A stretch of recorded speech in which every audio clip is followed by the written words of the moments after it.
जैसा कि सबको पता है कि इस बार जेईई मेन का जो पेपर हो रहा है वो ऑनलाइन हो रहा है, कंप्यूटर बेस्ड है और 2 शिफ्ट में हो रहा है, शिफ्ट 1 और शिफ्ट 2। तो आज मैं जो डिस्कस करने वाला हूं पेपर वो फिजिकल केमिस्ट्री का है और शिफ्ट 1 का जो कि पेपर हुआ था 10th of January 2019 को, ये कंप्लीटली जो पेपर है वो मेमोरी बेस्ड है। तो इस बार जो पेपर फिजिकल केमिस्ट्री में पूछा है वो हम कह सकते हैं कि ऑन एन एवरेज पेपर है, not very difficult, not very easy, amalgamation है। कुछ क्वेश्चन आसान भी है और कुछ क्वेश्चन मॉडरेट टाइप के भी हैं, मतलब एवरेज टाइप का क्वेश्चन है। जैसा क्वेश्चन पूछता रहा है जेईई मेन में उसी तरह का क्वेश्चन इस बार भी पूछा है। तो चलो डिस्कस करते हैं। पहला जो क्वेश्चन है वो थर्मोडायनेमिक्स का क्वेश्चन है और बड़ा ही आसान क्वेश्चन है, सीधे फॉर्मूला बेस्ड क्वेश्चन है। क्वेश्चन में पूछता what is the minimum temperature required for the process with delta H 200 joule per mole. Delta H का वैल्यू दिया है 200 joule per mole and delta H change in entropy it is given 40 joule per mole per kelvin to make the reaction spontaneous. कोई भी एक process को, कोई भी एक रिएक्शन को स्पॉन्टेनियस बनाने के लिए थर्मोडायनेमिक्स का प्रिंसिपल बढ़िया से याद रखना है कि डेल्टा जी का जो वैल्यू है it should be lesser than 0। लेकिन कहता है कि मिनिमम टेम्परेचर, इसका मतलब है कि अगर डेल्टा एस पॉजिटिव है और डेल्टा एस भी पॉजिटिव है तो मिनिमम टेम्परेचर के ऊपर का मतलब इक्विलिब्रियम टेम्परेचर के ऊपर में यह रिएक्शन जो है वो स्पॉन्टेनियस होगा। तो इनडायरेक्टली आपसे इक्विलिब्रियम टेम्परेचर पूछ रहा है। किसी भी रिएक्शन का इक्विलिब्रियम टेम्परेचर का जो वैल्यू होता है वो होता है delta H upon delta S. ये कहां से आता है? डेल्टा जी का वैल्यू जब आप रखते हैं delta H and minus T delta S और इक्विलिब्रियम पर डेल्टा जी का मान 0, तो इस वैल्यू को अगर हम 0 कर देंगे तो जो टेम्परेचर आएगा वो इक्विलिब्रियम पर आएगा और उस इक्विलिब्रियम के टेम्परेचर को हमने लिखा T delta H upon delta S. Delta H का वैल्यू क्वेश्चन में दिया हुआ है 200 जूल पर मोल, ये भी जूल, ये भी जूल, और डेल्टा एस का वैल्यू दिया है 40। तो आपके पास जो आंसर आने वाला है टेम्परेचर वो केल्विन में आएगा और इसको अगर आप सॉल्व करेंगे तो आंसर आएगा 5 केल्विन के बराबर। तो इस क्वेश्चन के लिए जो आंसर हुआ ऑप्शन 1 5 केल्विन। क्वेश्चन नंबर 2, ये क्वेश्चन केमिकल इक्विलिब्रियम का क्वेश्चन है जिसमें कि 3 रिएक्शन दिया हुआ है, पहला रिएक्शन, दूसरा और ये तीसरा। आरटी का वैल्यू दिया हुआ है और क्वेश्चन में पूछता है कि केपी अपॉन केसी का जो वैल्यू है तीनों रिएक्शन के लिए क्या होगा। तो इस क्वेश्चन के लिए एक जो फॉर्मूला है KP upon KC it is equal to RT N to the power delta NG.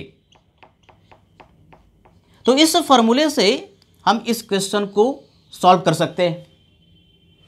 तो पहला जो रिएक्शन है यहां पर ऑब्जर्व करो, जो पहला रिएक्शन है इसके लिए डेल्टा एनजी का वैल्यू आप ऑब्जर्व कीजिए। डेल्टा एनजी क्या होता है? स्टोइकियोमेट्रिक कोएफिशिएंट का सम प्रोडक्ट का माइनस स्टोइकियोमेट्रिक कोएफिशिएंट का सम रिएक्टेंट का। गैसियस प्रोडक्ट भी गैस होना चाहिए, रिएक्टेंट भी गैस होना चाहिए। तो गैसियस जो प्रोडक्ट है बेसिकली स्टोइकियोमेट्रिक कोएफिशिएंट का सम 2 है और रिएक्टेंट के लिए भी 2 है, तो 2 - 2 डेल्टा एनजी का वैल्यू हो गया 0। तो इस केस में, पहला वाला रिएक्शन के केस में KP upon KC is equal to RT और डेल्टा एनजी का वैल्यू 0, इसका मतलब 1 के बराबर हुआ।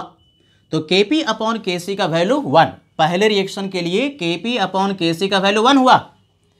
इसी तरह से दूसरे रिएक्शन के लिए ऑब्जर्व करो, केपी अपॉन केसी का जो वैल्यू होगा आरटी का power delta NG, delta NG calculate करो।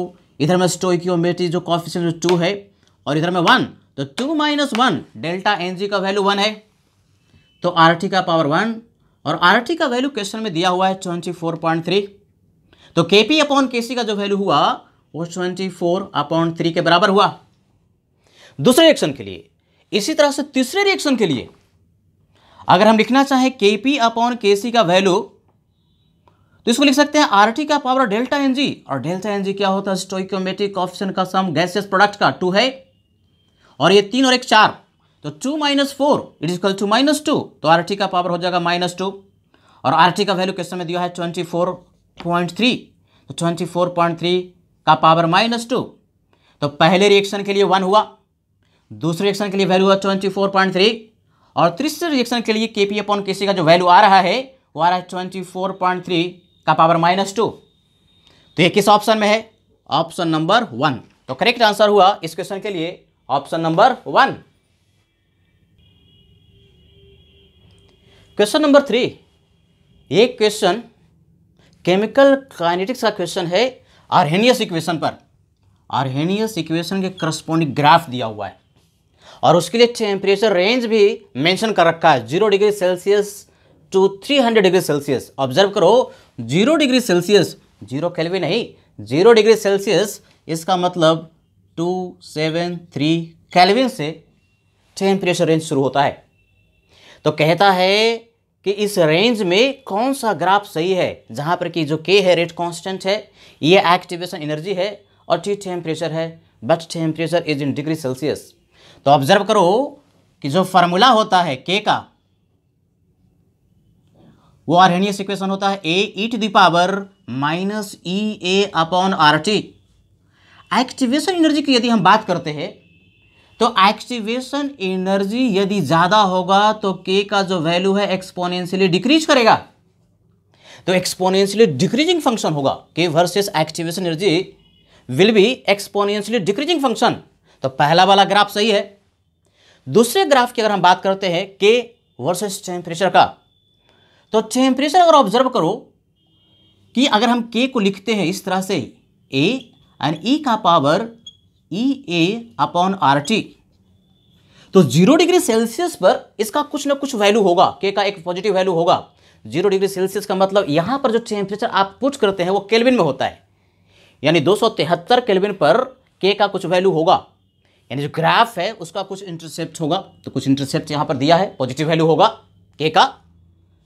लेकिन जैसे जैसे आप टेम्परेचर का जो वैल्यू है वो बढ़ाएंगे, टेम्परेचर यदि बढ़ेगा तो ये वाला जो वैल्यू है बेसिकली घटेगा, और ये वाला वैल्यू घटेगा, तो इसका मतलब है कि इस K के लिए इसका डिनोमिनेटर का वैल्यू ओवरऑल घट रहा है, और डिनोमिनेटर घटेगा तो K का जो वैल्यू है टेम्परेचर बढ़ाने के साथ बढ़ेगा। तो इसका मतलब है कि टेम्परेचर जैसे जैसे हम बढ़ाते जा रहे हैं K का वैल्यू बढ़ते जा रहा है। तो ऑब्वियस सी बात है कि ये ग्राफ भी सही आंसर है। तो इस क्वेश्चन के लिए दोनों ग्राफ बिल्कुल सही है, दोनों ही करेक्ट है। तो ऑप्शन जो करेक्ट ऑप्शन है वो both are correct, both graphs are correct. तो ऑप्शन नंबर 1 इज करेक्ट।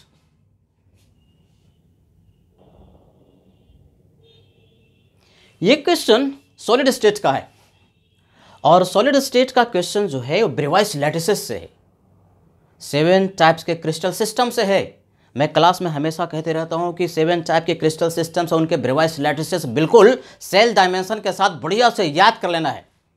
देखो ये पूछा है, कहता है कि एक क्रिस्टल सिस्टम है जिसमें कि A is not equal to B, B इज not equal to C, and alpha is not equal to beta, beta is not equal to gamma, and it is not equal to 90 degree.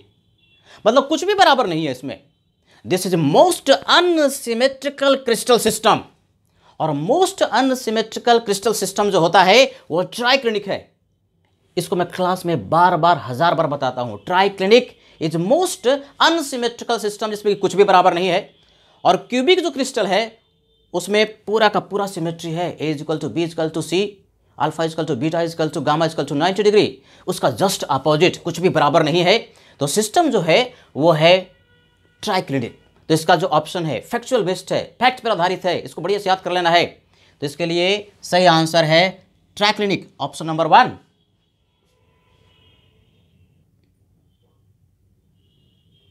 ये question जो है atomic structure का बड़ा ही शानदार question इस बार दिया है, फोटो इलेक्ट्रिक इफेक्ट से क्वेश्चन दिया हुआ है। इसमें कहता है कि कौन सा ग्राफ जो है वो गलत है, इनकरेक्ट है फोटो इलेक्ट्रिक इफेक्ट के लिए। फोटो इलेक्ट्रिक इफेक्ट के लिए जो ग्राफ दिया उसको ऑब्जर्व करो।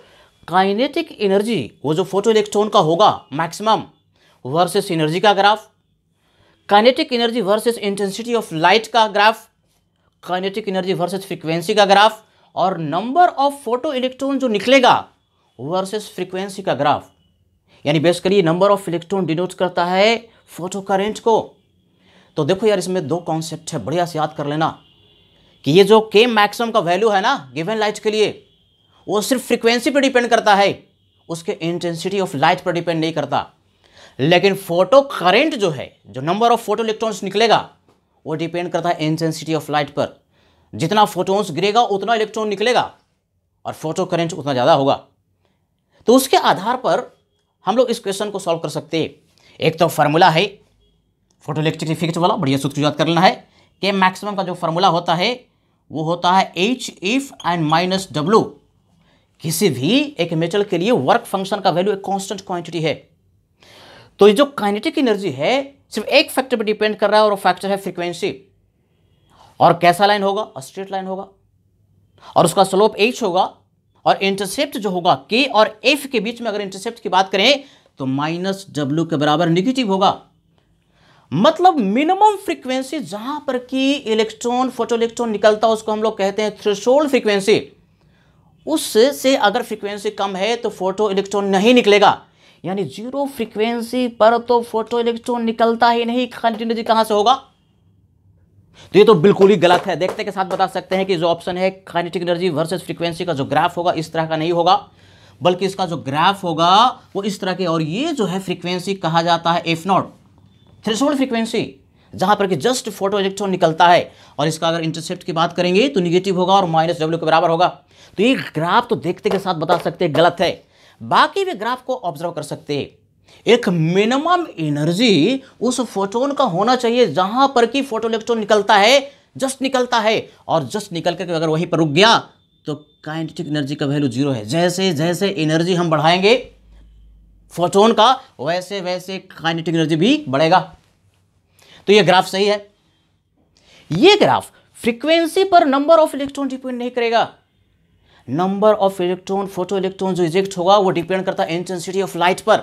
यानी इंटेंसिटी जितना ज़्यादा होगा उतना नंबर ऑफ इलेक्ट्रॉन ज़्यादा निकलेगा।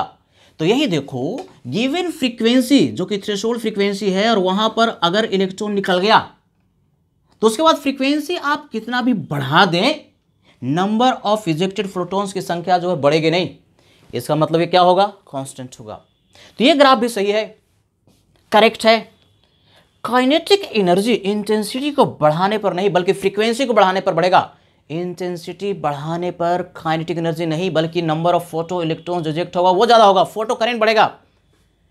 तो इसका मतलब है कि यहां पर कहता है कि इंटेंसिटी की जो वैल्यू है और काइनेटिक एनर्जी का जो वैल्यू है वो इंटेंसिटी बढ़ाने पर ये कांस्टेंट है। वाई का मान कांस्टेंट है, इंटेंसिटी आप बढ़ा भी रहे हैं तो काइनेटिक एनर्जी का वैल्यू क्या है? कांस्टेंट है। तो ये ग्राफ भी सही है, हमको इनकरेक्ट ढूंढना है। तो एक एक इनकरेक्ट है और इनकरेक्ट ऑप्शन हुआ 4। तो सही आंसर है इस क्वेश्चन के लिए ऑप्शन नंबर 4।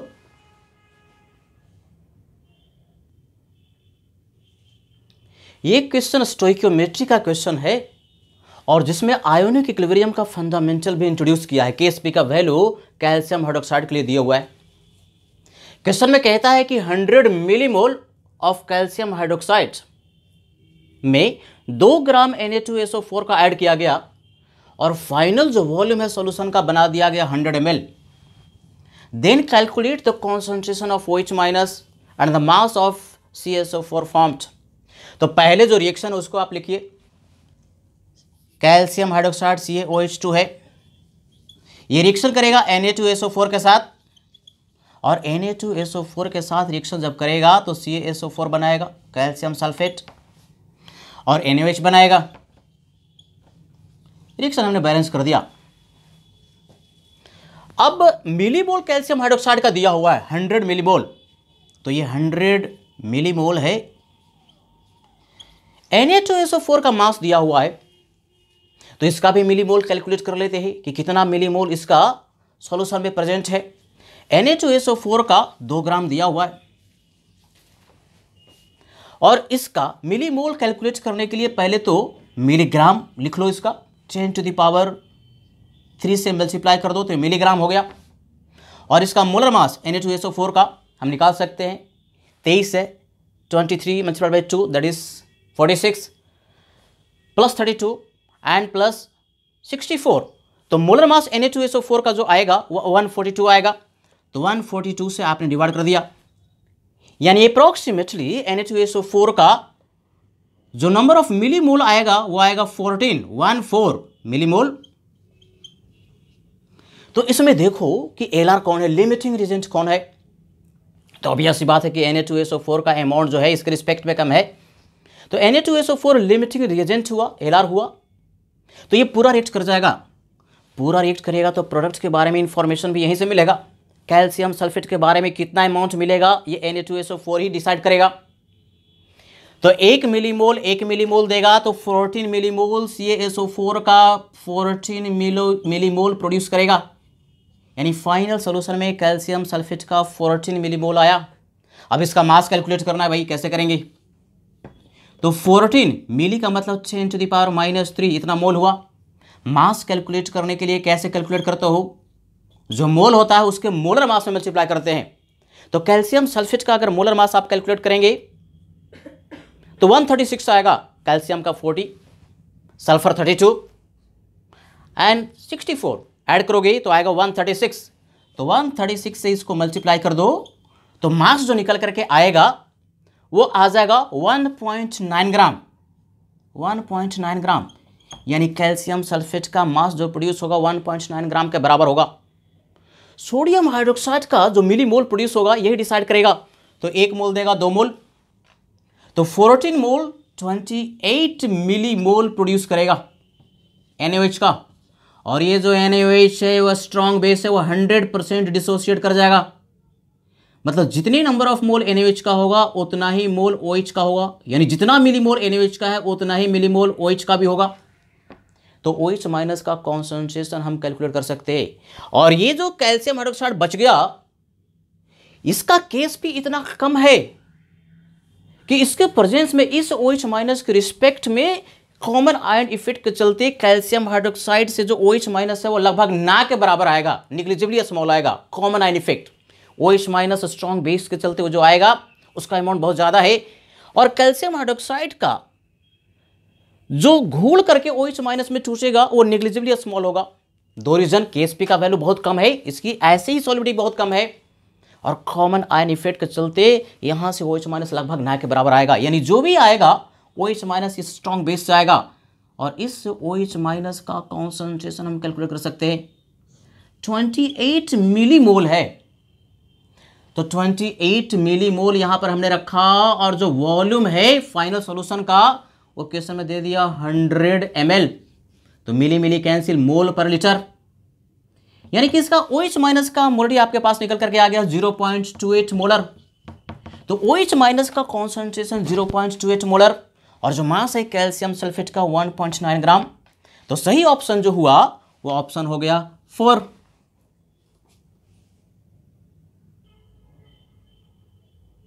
ये क्वेश्चन लिक्विड सॉल्यूशन का क्वेश्चन है। रॉल्स लॉ पर दो लिक्विड लिया गया है A और B, आइडियल सॉल्यूशन बना रहा है। वेपर प्रेशर A और B का दे दिया, इसका मतलब PA0 का वैल्यू दे दिया और PB0 का वैल्यू दे दिया। तो PA0 का जो वैल्यू है क्वेश्चन में दे दिया 7 × 10⁻³ पास्कल। PB0 का वैल्यू भी दे दिया, PB0 का मतलब vapour pressure of pure B, it's equal to 12 × 10⁻³ pascal. PA0 का वैल्यू दे दिया, PB0 का वैल्यू दे दिया। वेपर फेज कंपोजिशन पूछ रहा है, इसका मतलब आपसे पूछ रहा है YA का वैल्यू और YB का value, mole fraction vapour phase, जबकि मोल फ्रैक्शन A का लिक्विड फेज में 0.4 के बराबर है। इसका मतलब क्वेश्चन में XA का वैल्यू दे दिया, लिक्विड में मोल फ्रैक्शन 0.4 है। तो अब यह सी बात है sum of mole fraction is equal to 1। तो XB का जो वैल्यू होगा वो 0.6 के बराबर है।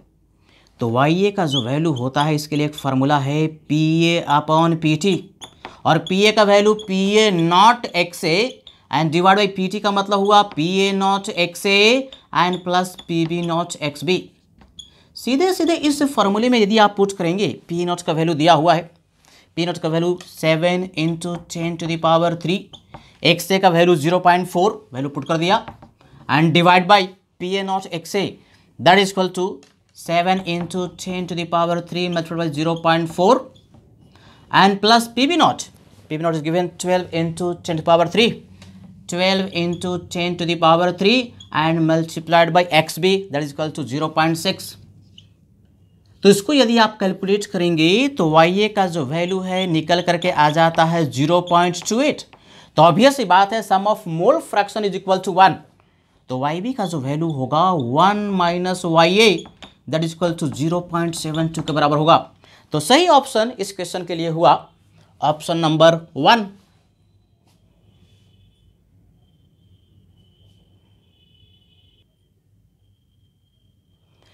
Next question, question number 8. Total 8 question पूछा था इस साल जेईई मेन में सेकंड शिफ्ट 10 जनवरी को जो एग्जाम हुआ फिजिकल केमिस्ट्री से. तो जो लास्ट क्वेश्चन है बहुत ही आसान क्वेश्चन है, फैक्चुअल क्वेश्चन है. इसमें पूछता है कि नंबर ऑफ आइसोटोप्स जो होगा हाइड्रोजन का और उसमें से जो उसके रेडियो एक्टिव आइसोटोप्स होंगे कितने होंगे. तो जानने वाली बात है हाइड्रोजन का 3 आइसोटोप होता है भाई. हाइड्रोजन की जब भी हम बात करते हैं तो 3 आइसोटोप होता है. एक को प्रोटियम कहते हैं, प्रोटियम, दूसरे को ड्यूटेरियम कहते हैं और तीसरे को ट्रिटियम कहते हैं. तो 3 आइसोटोप पाया जाता है. तो आइसोटोप तो हो गए 3 और इसमें से 3 आइसोटोप में से जानने वाली बात है, फैक्ट है कि जो ट्रिटियम है वो रेडियो एक्टिव आइसोटोप है. तो नंबर ऑफ आइसोटोप्स की बात करता है कि नंबर ऑफ आइसोटोप्स कितने होंगे, तो 3 और इसमें से रेडियो एक्टिव आइसोटोप है कितने हैं, तो 1. तो इसका ऑप्शन सही आंसर हुआ 2.